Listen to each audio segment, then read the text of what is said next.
どうも、おはこんばんちは、えそらです。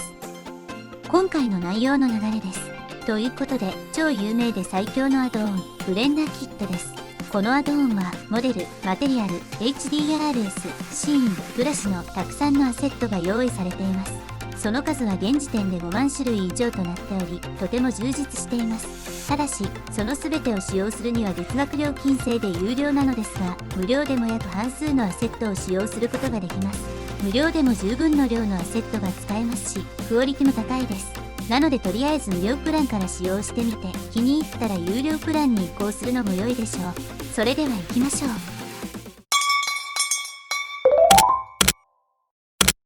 まずはブレンダーキットのホームページに行きます。一応概要欄に URL を貼っておきますが、有名サイトなので、ブレンダーキットとググると簡単に出てきます。この動画作成時は全部で54,686個のアセットがあり、そのうち28,128個のアセットが無料で使用できるようです。さらに、すべて商用及び非商用のライセンスが付与されており、ダウンロード制限はなく、ライブラリは毎日拡大しているようです。ということで、ここから無料でブレンダーキットをダウンロードしましょう。ちなみに、アセットを使用するたびにダウンロードするタイプなので、このアドオン自体は軽いです。ダウンロードしたデータは ZIP ファイルのままで OK なのでブレンダーを起動します。編集、プリファレンス、アドオン、インストールから先ほどの ZIP ファイルを選択。インストールが完了したらチェックを入れて有効化します。三角マークで中を展開するとたくさん項目があり、基本的には初期のままで良いと思いますが、ここで指定したフォルダにダウンロードしたアセットが次々と格納されていきますので、私はこの指定フォルダを管理しやすい場所に変更しています。ちなみにアドオンを有効にした瞬間に初期設定で指定されたフォルダが作成されるので、これも削除してます。今回はチェックを入れていますが、普段はここのチェックも外しています。畳めるとはいえ、常に上部にコマンドがあるのは邪魔だなと感じてしまったんですよね。上部のコマンドを消した場合は、ここのブレンダーキットタブから操作できます。この辺りの設定は好みなので、本当にどっちでも良いんですけどね。迷ったらとりあえず初期設定のままで OK だと思います。とりあえずブレンダーキットはすぐに使えるようになります。例えばマテリアルが使いたければ、ここのマテリアルを選びます。そうするとこんな感じで候補がたくさん出ます。お好みのものをドラッグ&ドロップで挿入することができます。ただ、多すぎて選べないので、ここで検索をかけたり、ここでカテゴリーを絞ったりします。基本的に英語で検索したりそうと書けるので、英語が苦手な方は Google 翻訳を横に並べて探しましょう。私も Google 翻訳のお供は欠かせません。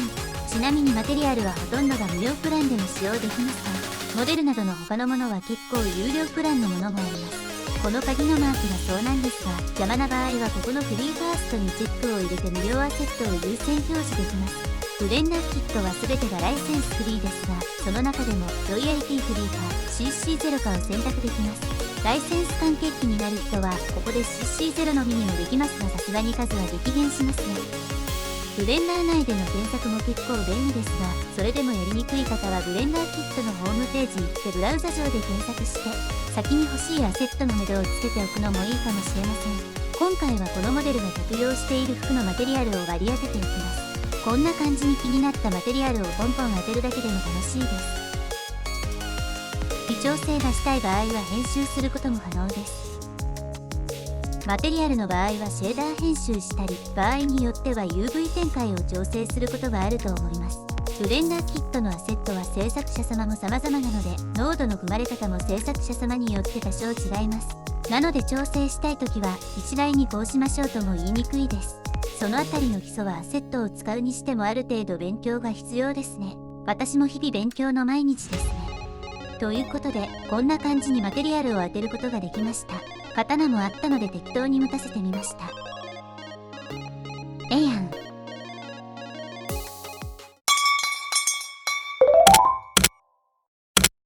ブレンダーキットで素材を付け加えることで一気に雰囲気増したんじゃないでしょうか。実はこれを使うまでは私の中でアセットって邪道というか、ゼロから作ることに意義があるとか、せっかく覚えた基礎的な部分をアセットで吹っ飛ばして無駄になるとか、いろいろネガティブに捉えてたとこがあるんですが、実際使ってみるとそんなことはなくて、むしろ基礎がちゃんとしてないと十分に発揮できないと思うこともありましたし、素材をガンガン当てながらイメージを膨らますというのもあるので、